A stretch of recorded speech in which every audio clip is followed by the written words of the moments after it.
Hello everyone, V the Amazing Greek here. Today we are going to make some modifications to my Remington 870 shotgun. It's the Express Magnum. It shoots 2 3/4 or 3-inch shells. It's the 12 gauge, of course. Right now I have the wood stock and the wood pump handle, and I went today. I got a gift card from vondercof for Christmas. Thank you very much, him and his wife. And I went and I bought a stock and forend by Sure Shot that is synthetic and it has a pistol grip. So I'll open this up here in a minute, lay the parts out, show you what's in there, and I'll take you through some of the process, and we'll learn together on how to do this. So stick around and let's see how easy this really is.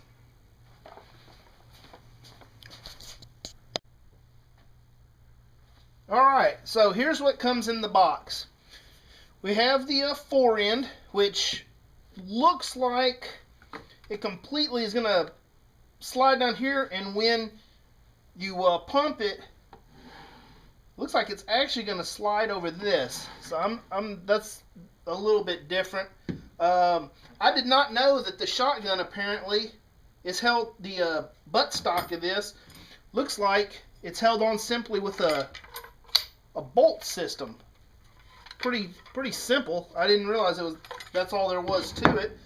So we get the grip here, and when laid out, and of course it's got a nice thick brand new pad which is going to mount here. It did not come with mounting screws, but I'm assuming they want you to use the ones that come here. That's a little bit odd, because if you had a pistol grip on here already and wanted to stop, that's a little worrisome that they did not include that hardware. But it looks like once it's put on, right here, we'll put here, I might gain simply half-inch shortened distance on my stock, but this is very light. That's my main concern, is to reduce the weight.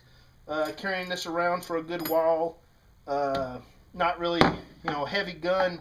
I used to think, it didn't matter, you're a man, just carry the weight, but when it goes to guns, that's not the way it is.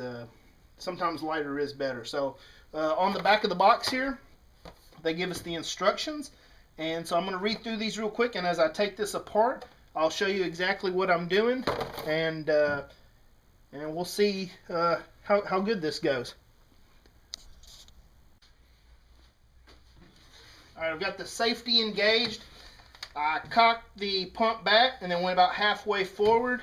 To remove the barrel, this is extremely simple. You have your cap here. Take that off. That's all there is to it. That's how the barrel comes off. Then in here, we have a little one. You need this ejection port open, because to pull this out, there is a latch you have to hold. How does that work?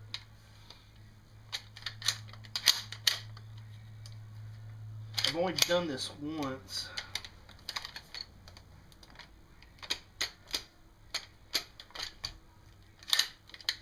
Where is that? Left side or right side? There we go. So on the left side, there's a little, like when you do a knife, the little piece of steel that holds it in, that just comes out. Put this right back like this. Alright, that's all it is to that. Let's see here. Alright, well, let's read on and see what's happening. Alright, the little button I pushed in here was called I want to give you guys the right names. Crap. I just saw it. Anyway. Alright. So it's got a bolt, a weird little screw here with 2 notches. It says to unscrew that. I'm going to use a pair of needle nose and set it in here. And there it goes. That's all it took. That pair of needle nose. It was not super tight. it's enough down in there I can't get my fingers on it. So that's not too bad right there. They'll probably make a special tool for this, some type of spanner wrench, but I don't have that. Alright, here we go.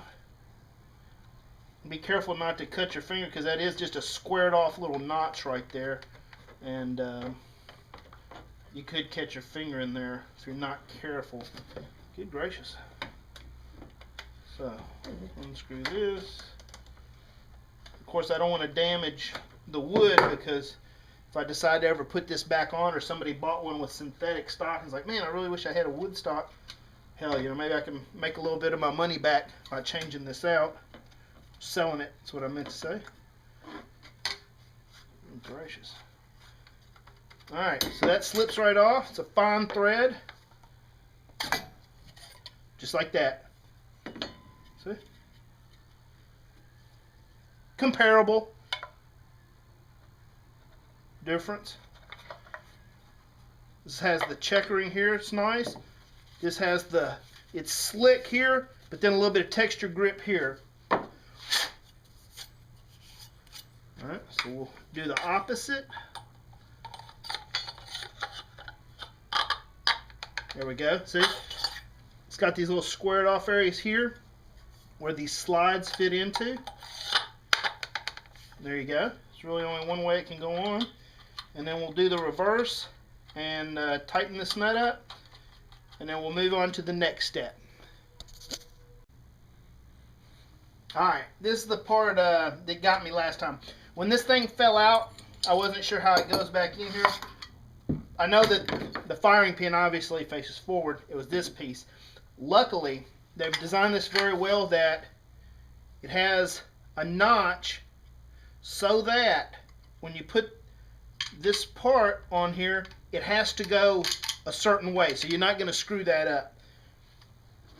What got me last time was trying to assemble this and slide it in. On the right side now, when you put it in, there's another one of these little latches right here, the shell latch, and when you put it in, it's a little bit difficult. It was for me to get this to go in.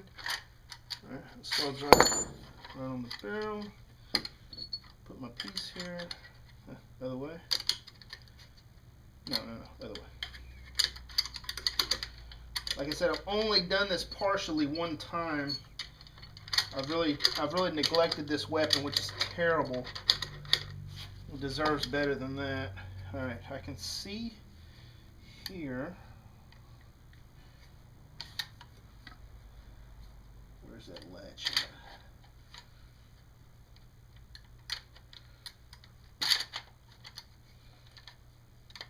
There it is.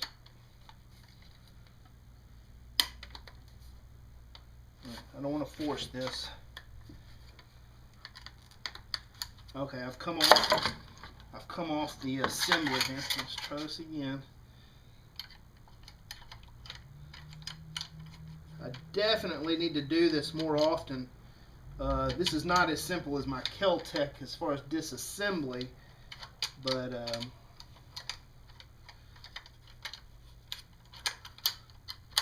son of a bitch. Alright.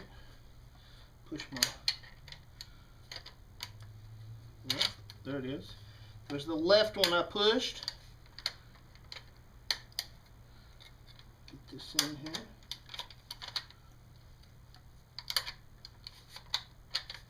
Huh.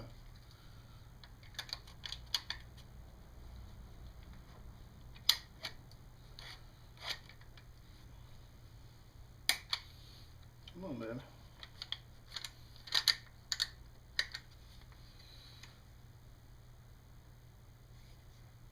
Ah, stupid.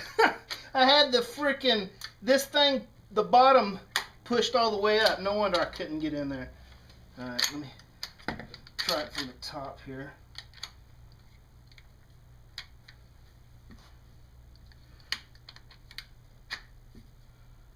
Come on, man. What are you doing to me here?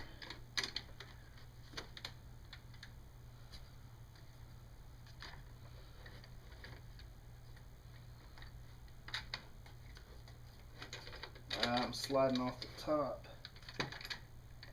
This needs to stay down.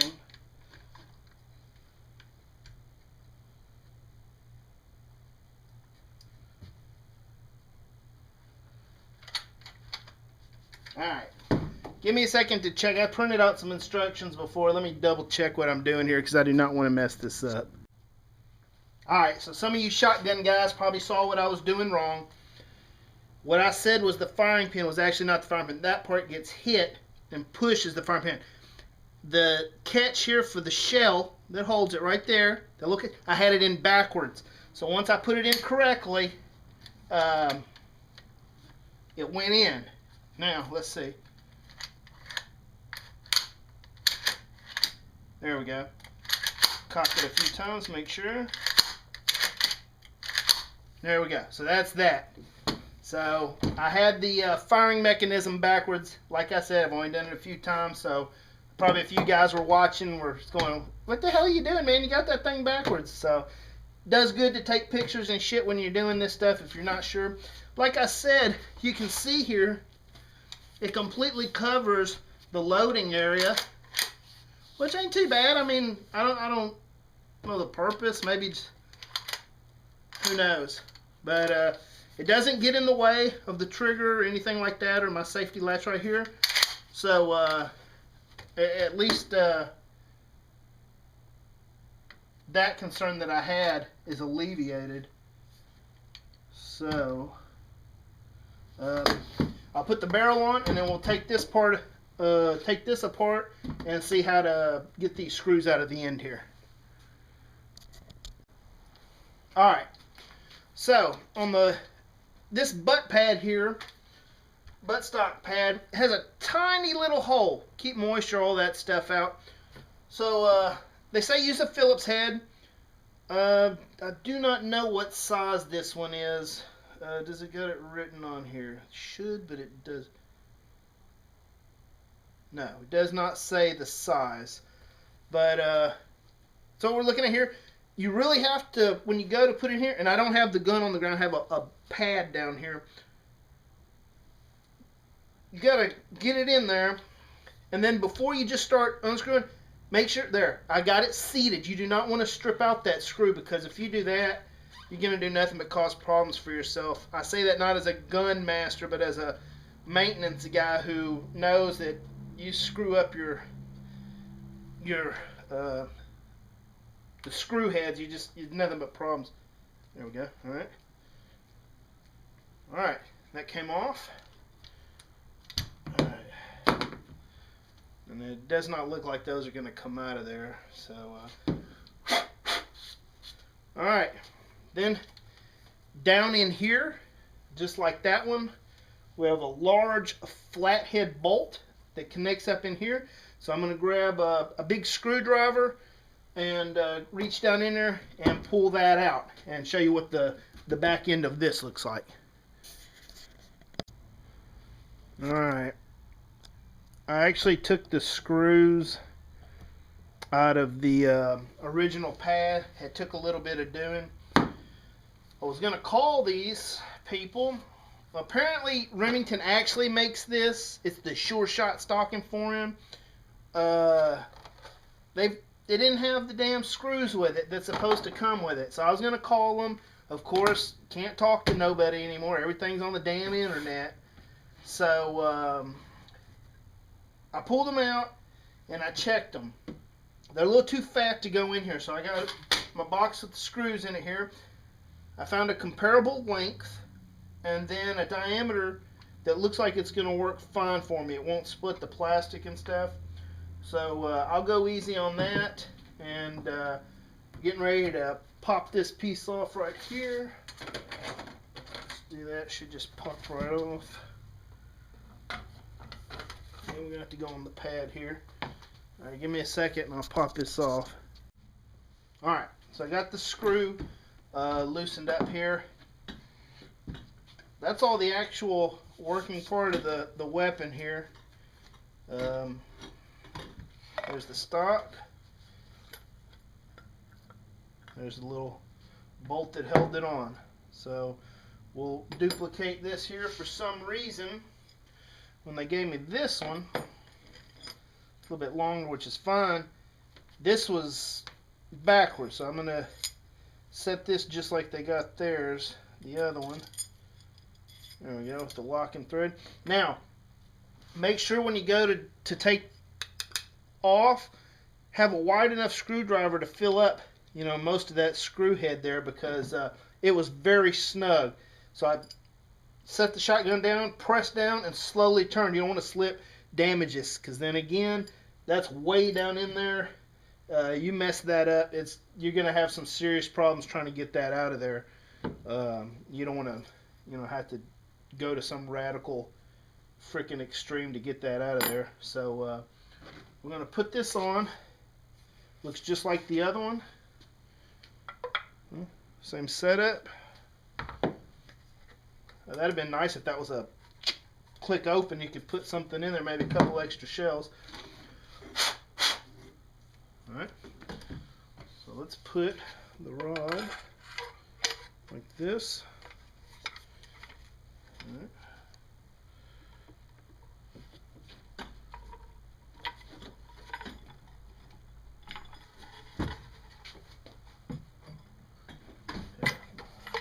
Put that rod in a second.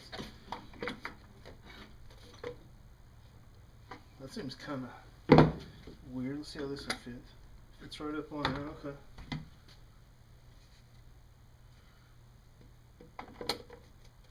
Alright, looks like we may end up having a little gap right here.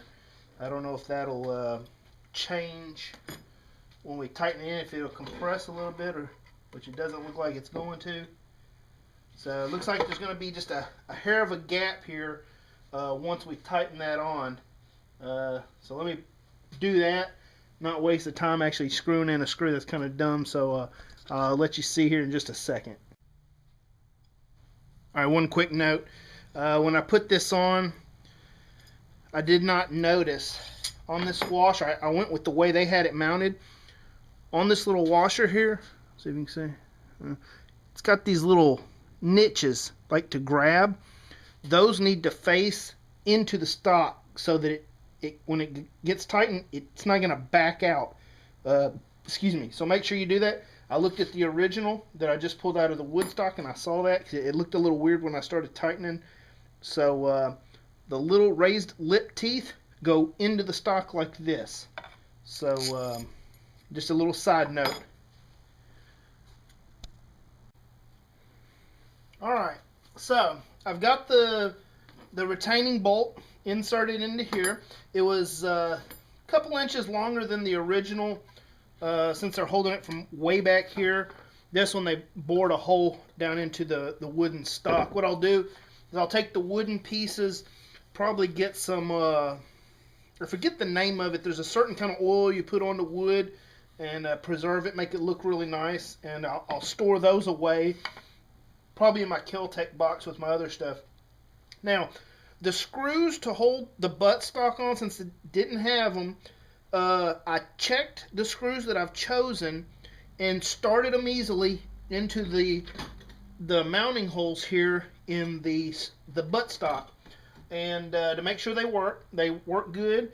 So now I'm gonna simply put these here. All I had to do, push the threads in, and then I use my screwdriver and just push it into there, and then it falls into that little hole. It's recessed, and this way when shooting you don't get the screw heads on your shoulder. So I'm gonna set this into position with both screws here.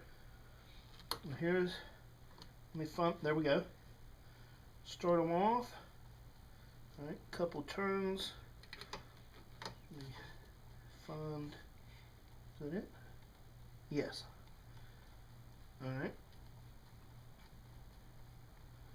Alright, now set that. There we go. It fits up there nice. When I tightened up the retaining bolt here, I tried to make sure everything was even. I wasn't cocked one way or the other, you know, so that it fits nice. There we go. Alright, here we go.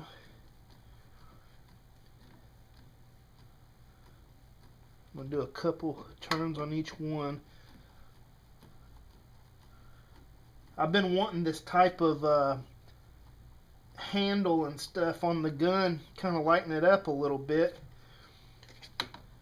For the intents and purposes I have of this gun, I really would like to buy a shorter barrel also. And my future plans are also modifications. I want to get the magazine extender so that instead of holding, I believe it's 4 shells, 3+1 or 4+1, that way I can hold 8, maybe 10, and have a higher capacity of rounds. And make sure here, I don't want to go too crazy, strip anything out. Alright, there we go.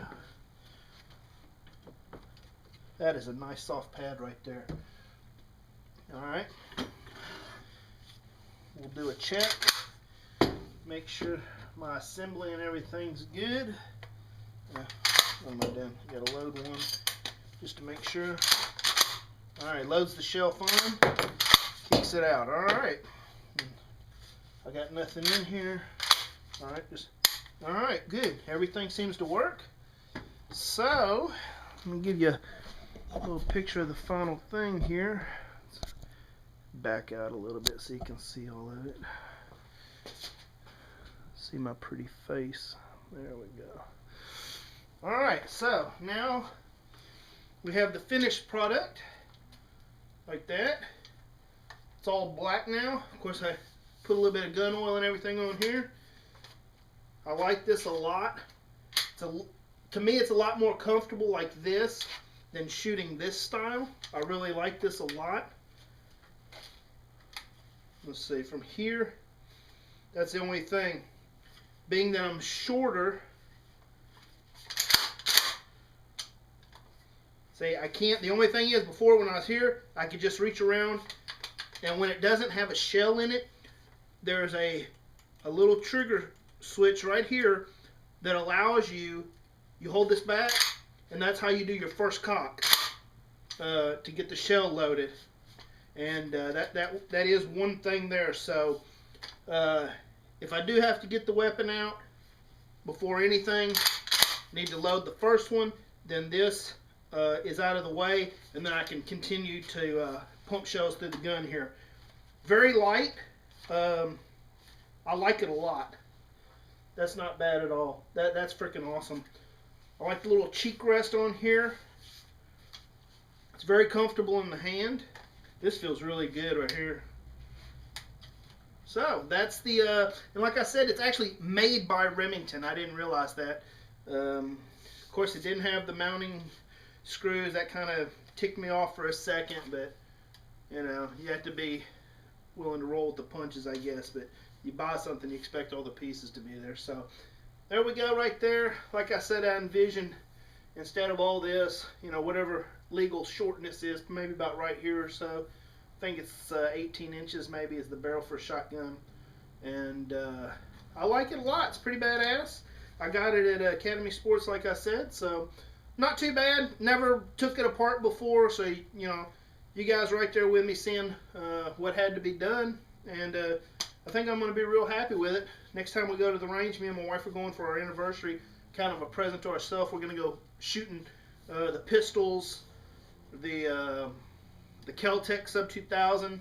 I got some ammo for it, and we're going to check it out. Maybe I'll find out if we can shoot this there or not. Let my wife get a feel for firing the shotgun. And that's about it today. So I'm V the Amazing Greek, and thanks for sticking with me through this, and my clumsiness in getting this done. But not that bad for a guy that never pulled this apart. It's not an M16 without, which I was used to. Not as simple as the Kel-Tec, but hey, it wasn't bad. So you guys take it easy. Hope this video helped somebody out and amused all the gun pros out there. So I'll catch you guys later. Have a good one.